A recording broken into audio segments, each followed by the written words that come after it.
Casey's Audio Vault. Gavin Rossdale, October 24th, 2011. Hi Casey, how you doing? I'm good. How are you today? I'm really good actually. I'm really good. I'm just in Dallas and had an awesome last few shows and just got a day off today, so it's kind of nice. And I'm just trying to reintroduce myself to my body because it's like I'm having these out-of-body experiences at so many shows. This is like, it's relentless, but it's really fun. So we're just having a crazy time. So you're decompressing today? Decompressing today, yes. Are you taking in some of their famous barbecue in Texas? You know, the hotel that I'm staying at, I know of a place right around the corner.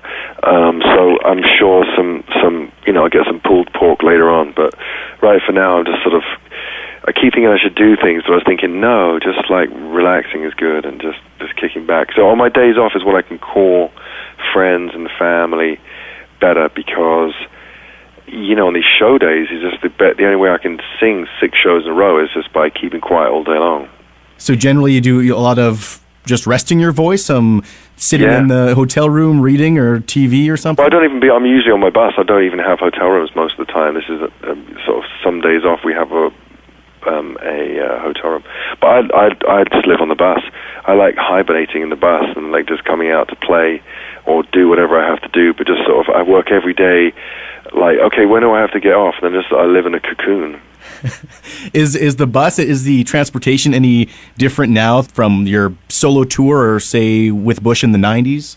Well, no, it's the same as solo tour. With the Institute, that was pretty crowded. That was, that was a bit more cramped. This is actually quite luxurious in the sense of just a bit more space and not 14 people on the bus. So it's just a case of literally really not speaking all day long. It's really funny, but it's quite liberating.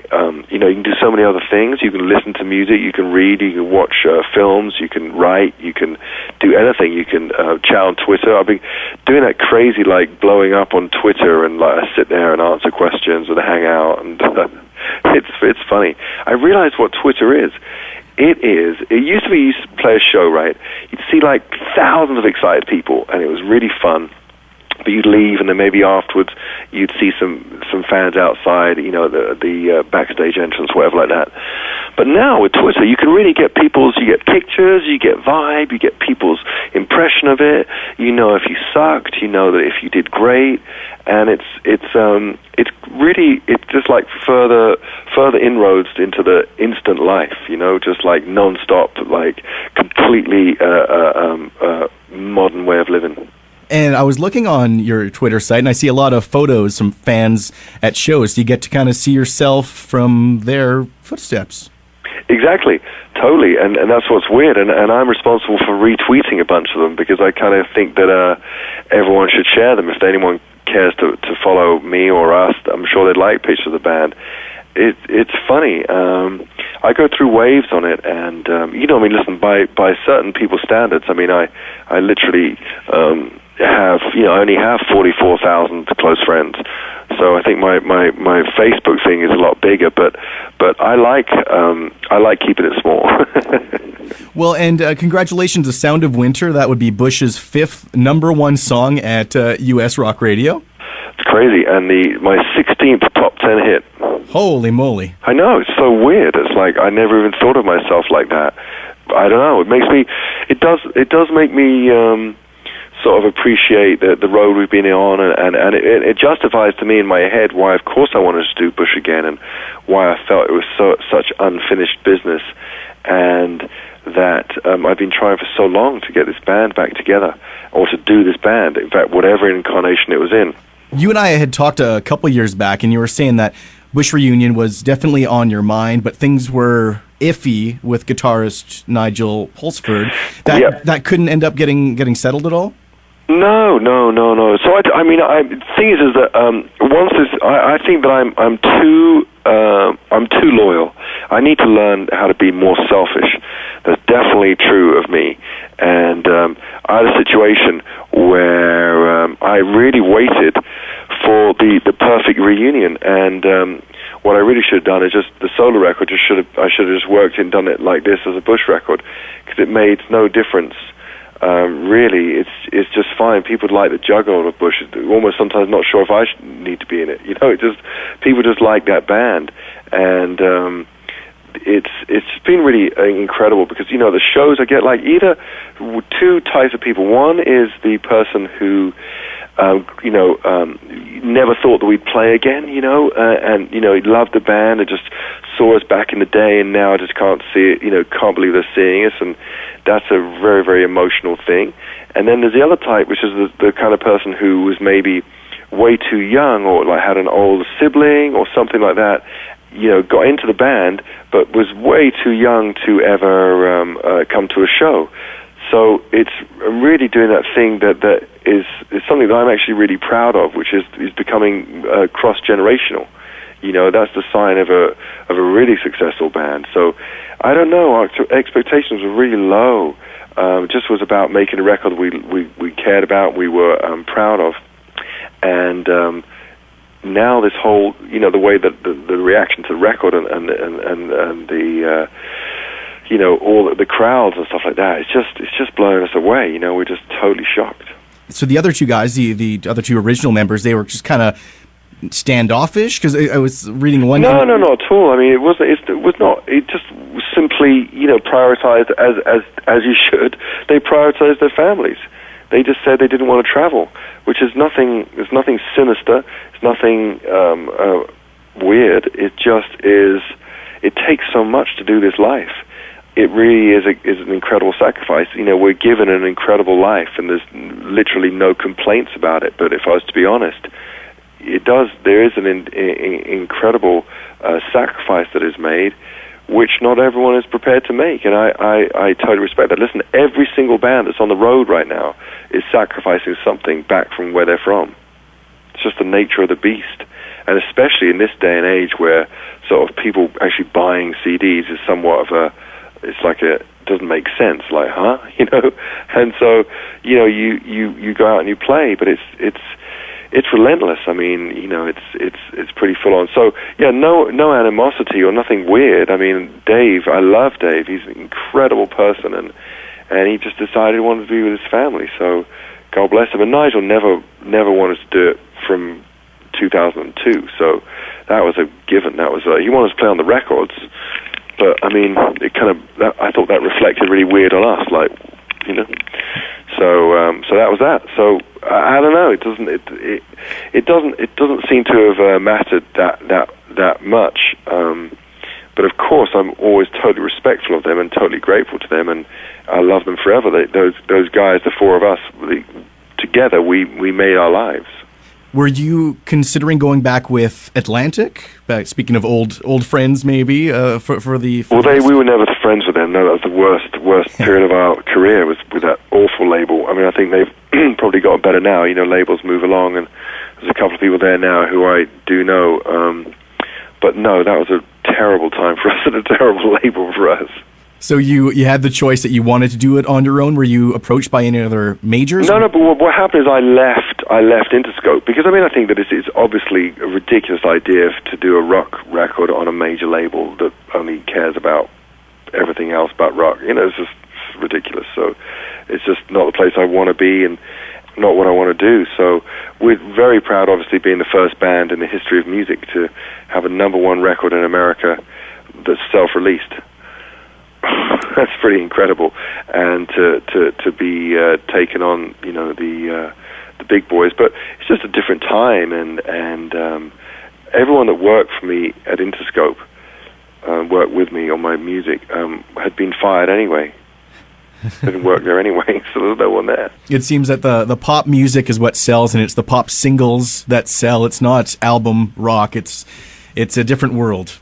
Yeah, of course. That's why they have no interest. I mean, record companies, there's nothing creative about any major label. It's just like it's accountants, bean counters, and shifting units, and that. And, nothing matters. Nothing about quality. I mean, you have to. Let's not forget, a lot more people eat McDonald's than most other food every day. But it doesn't quite mean it's a sign of quality. But labels have never been. You know, I mean, even Interscope, when they had like Us and Nine Inch Nails, and there was like, I can't remember who the guy was, but there's like some really bad pop act that Jimmy was really proud of. He was like, I don't care what anyone says, you know, the units. So it's business. It's the music business. I don't think anyone's going to shed any tears like going, oh no, it's not really, you know, generous, kind, lovely, warm-hearted people. No, it's accountants. You were able to work with Bob Rock again for Sea of Memories. You spent legend. Was it the Hawaiian studio? When I first got all the songs together, I went to Maui for a week to work with him and to go through the material. And on my solo record, I went there for a month.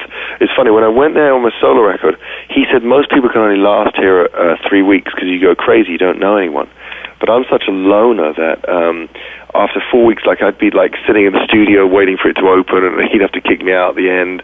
I loved it. I just absolutely loved being there and working with him and being in the studio and flying somewhere to work on music. And I'm still blown away by the whole thing. I mean, I'm still the idiot that gets really excited when I start with a blank screen and then I fill it with sound and make songs and the alchemy of music. It still kind of blows me away. So I'm like, I want to stay that naive and that much in love with music.